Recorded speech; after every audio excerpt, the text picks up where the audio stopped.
President Biden announced a ban on new offshore drilling along most of the U.S. coastline today.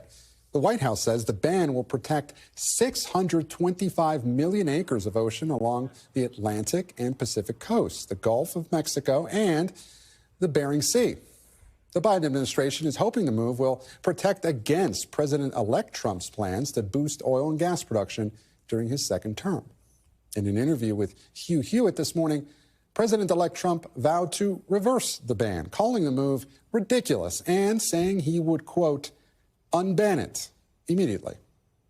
Joining me now is NBC News senior White House correspondent Kelly O'Donnell from a very snowy North Lawn. Kelly, can Trump actually reverse the ban as he said he would this morning? It is not as easy as it might appear. You would think if one president can authorize something, another president might be able to reverse it, as you indicated. But what we have learned is that case law suggests that it is actually Congress who would have to take action. And what President Biden is aiming to do here is to follow through on his pledges related to energy conservation, climate protection, environmental issues.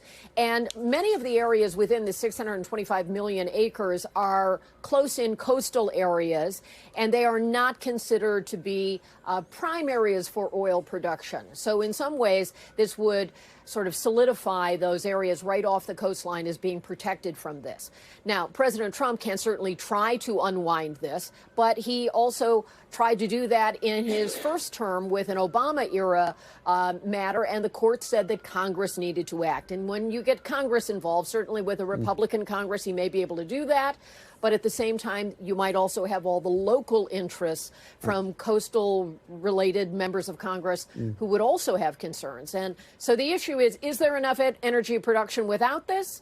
The Biden administration says yes. President Trump says this is a way to undermine his administration right before it comes into office. And Kelly, quickly, before I let you go, the production covers areas mostly that haven't seen a lot of interest from oil companies for drilling purposes. So is this mostly a symbolic gesture on the president's part? It is in some ways symbolic, but it's also to try to reinforce that those areas nearest to the coastline would be protected in terms of what he says would be irreversible damage if there were drilling in those close-in areas. Most oil production is much farther out at sea, and so these are the outer continental shelf along the coastline. So the experts will debate the validity of what could be there, but it is also something that will be tested. Kelly O'Donnell, live for us on the White House North Lawn. Kelly, thank you. Thanks for watching. Stay updated about breaking news and top stories on the NBC News app or follow us on social media.